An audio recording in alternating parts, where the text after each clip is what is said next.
I'm Diana Steele, and I'm here at Fresh Street Market in West Vancouver, and today I'm talking about diabetes. November 14th is World Diabetes Day, so I thought what better day to talk about grocery shopping if you have newly been diagnosed with diabetes, or even if you just want some refresher tips, what to think about when you're at the grocery store. Now first, I want you to start off by remembering that if you go shopping hungry, you will buy more than you want.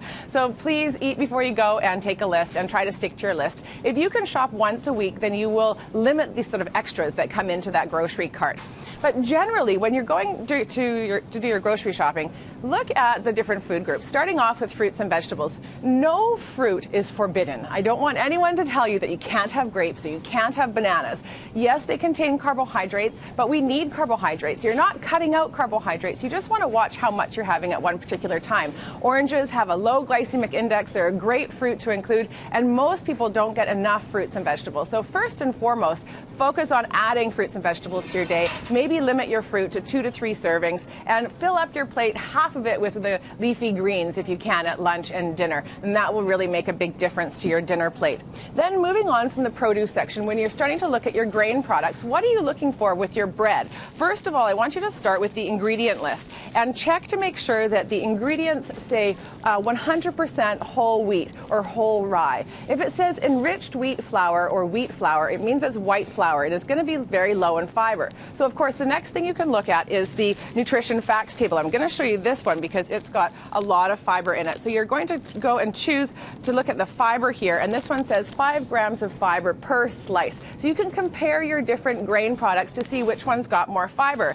Moving into the area of pasta and other side grains, you can also look for packages that say extra fiber, and again, read the nutrition facts and compare your products. So you get a product that has at least 4 grams of fiber or more. Any of those are good options.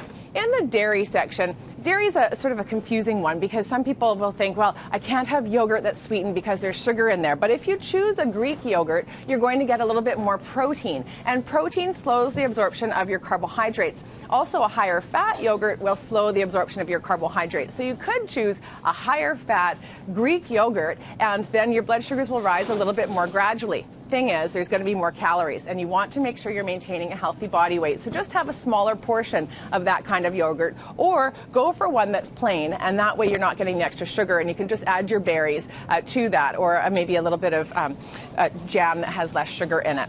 Another food in this food group, of course, is cheese. And cheese is a great source of protein, and it has some fat. So again, it's not going to spike your blood sugars at all. And it's a great snack. Just watch your portion sizes. If you're not drinking milk, maybe you're having milk alternatives, choosing a soy beverage over a rice beverage or an almond beverage could be a good choice because there's more protein. There's about 9 grams of protein in 1 cup, whereas a rice beverage or an almond beverage is going to be lower in protein. So you can, again, look at your labels and compare your different products.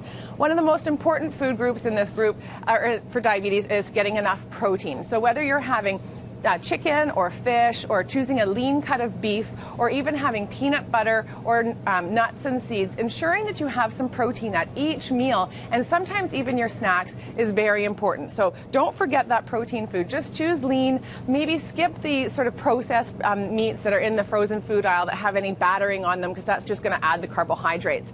And then the final area is your condiments, and this is where you do need to read the ingredient list, because some foods, well, it's pretty obvious when you have something like honey on the label, but also there's a lot of sugar in things like ketchup and jam and honey and syrup, and there are other alternatives that you can use on your bread. So, you know, instead of using jam, use peanut butter, and that will help to stabilize your blood sugars. Of course, maintaining a healthy body weight, exercising regularly are all recommended as well for diabetes. And if you need more information on diabetes, you can go to www.diabetes.ca. Thanks, Diana. As she mentioned, today is World Diabetes Day. Diabetes Canada is asking Canadians to go to diabetestest.ca to take the CAN risk test and learn their risk for developing type 2 diabetes. The test takes just a few minutes, and you might learn some risk factors for diabetes that could surprise you. And if you'd like to know more about this segment or have any questions, you can contact Diana at 604-739-3290 or check out her website, eatingforenergy.com.